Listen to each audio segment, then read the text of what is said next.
On our last video, we took a look at some of Hollywood's dirtiest secrets. If you want to be scarred for life by Willem Dafoe, go check it out. Today we're going dark. Really dark. Like, sell your soul to the devil dark. History has long told stories of angels and demons, but in this video we're gonna uncover whether it's all true, and investigate the noble warriors who made it their life's goal to fight the powers of Satan himself. Stick around to the end to find out if demons really exist, and see some shocking footage of a real-life exorcism. It's time to crack open the Necronomicon and summon a whole lot of evil shit. Groovy. By the way, I've heard the best protection from the undead is to subscribe. Trust me, it works. Anyone who's watched the cult classic Evil Dead knows of the Book of the Dead, or the Necronomicon. But did you know that the book is real? Sort of. In 1927, H.P. Lovecraft wrote a history of the Necronomicon, dating it back to ancient civilizations long forgotten.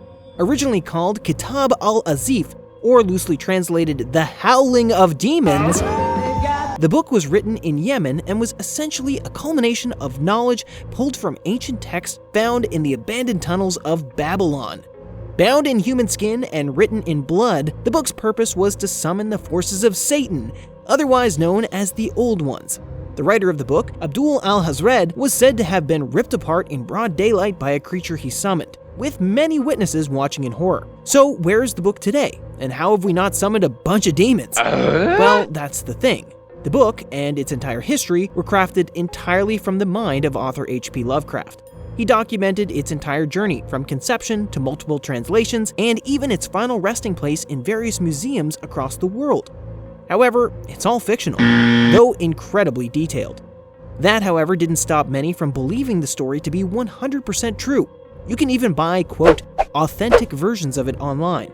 But with the level of detail in the book's history, perhaps Lovecraft did discover the text and tried to bury it after learning of its great power. Do you think the real Necronomicon is out there? Let us know in the comments and tell us where you think it's hidden. Well, if you're disappointed, keep watching. Just because the Necronomicon may not be real doesn't mean that demons aren't, and we've got some pretty shocking proof. And though H.P. Lovecraft's spellbook is nowhere to be found, there does exist a real Book of the Dead, complete with spells and all. The true Book of the Dead is an ancient Egyptian funerary text. It contains a number of spells, though these were intended to assist the dead in moving into the afterlife, rather than unleashing them on your high school bully. What are you gonna do? Presently, the book contains over 192 spells, with uses ranging from regaining powers of movement and speech in the underworld to reuniting the dead with their earthly possessions. So there you go, have a buddy cast one of these spells and you too can have the latest iPhone in the underworld. Imagine the influencer potential. To discover the truth about demons, let's take a look at the demonic version of the iPhone. If you've ever been to a teenage slumber party or lived in a dorm room, chances are you've at least seen one of these. A Ouija! Now Ouija! Ouija! Hey dumbass, it's pronounced Ouija. Got it! This is a Ouija board. And this is a Ouija board. Moving on. If you were to pick up a Ouija board today, you would hold in your hands an ancient demonic tool, crafted from the fires of hell and shaped using only incantations. The black lines are the ashes of... Wait, what the f***? Hasbro? Yep. To find a Ouija board today, you would most likely need to look at your local game store. Toy production giant Hasbro is currently the #1 retailer of this satanic tool. The Ouija board's history does date back to about 1100 AD in China. However, it really became a cultural phenomena after it was patented by Elijah Bond in 1890. Since then, youth across the globe were scrambling to contact demons to find out if their crush liked them back. Does Bobby Flanagan have a crush on me? Come on! Just grab a board and a planchet and ask away. Who cares about the consequences, right? So do the boards work? Well, the idea here is that the planchet will move on its own to various letters or question answers while you hang on for the ride. And believe it or not, if you try it, you may actually feel the forces of the undead pulling you around the board. Well, not exactly. The actual phenomena is called the ideomotor effect, and it's a way for your body to communicate with itself. It's essentially an abrupt movement that we did not intend our body to do. Kind of like If you've ever snapped yourself awake, you've experienced a more intense version of this phenomena. Without realizing it, you will unconsciously move the planchette around to get an answer that you secretly desire. Don't believe us? Try it blindfolded. There have actually been extensive studies on the matter, but all end up roughly the same. So, not a win for the demons, but certainly a very cool fact about how our brains work. Science is cool! Okay, so no Necronomicon, and Ouija boards only summon money for Hasbro, so are there demons or not? Well, to answer that, we're going to need to dive into some pretty disturbing territory. Stick around if you dare. Demonic possession has long been the topic of pop culture, literature, films, theater. There have been many representations of Satan's minions wriggling their way into an unexpected victim. You may be familiar with some popular flicks like The Exorcist, Annabelle, The Conjuring, or Caillou.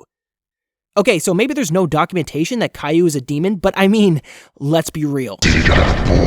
If you're watching this, you probably know that all these stories involve some poor sap encountering an oogie boogie and getting possessed. Then some spiritual warrior steps up to send them back to hell. Like these guys. Great fiction, right? Wrong.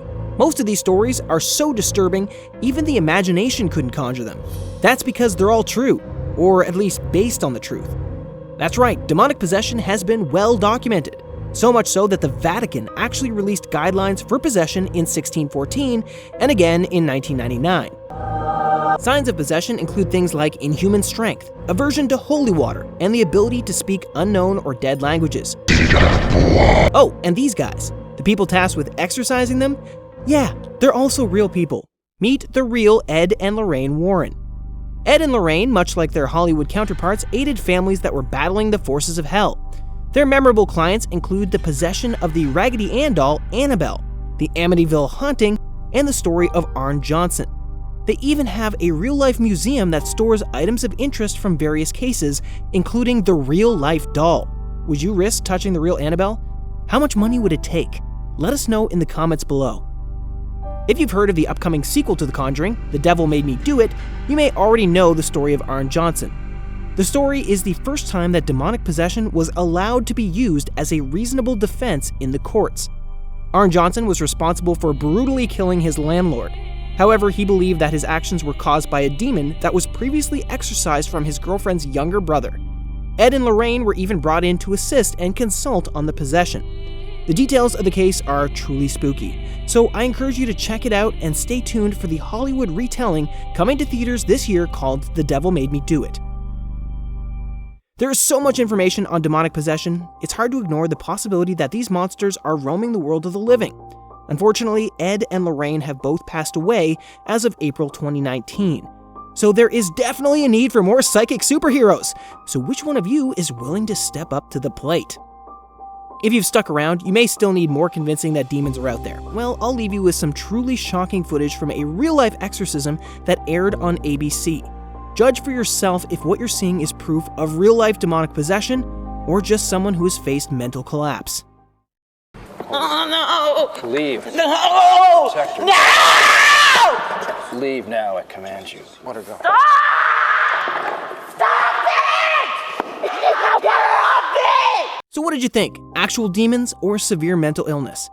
Well, we've covered the forces of hell, but now it's time to dive into the son of the dragon. Get ready for one of the greatest legends ever told. We are uncovering the real Dracula. But for that story, you'll have to check out our next video. Thanks for watching. Be sure to like and subscribe to stay up to date with all the latest Odds and ends. from across the globe.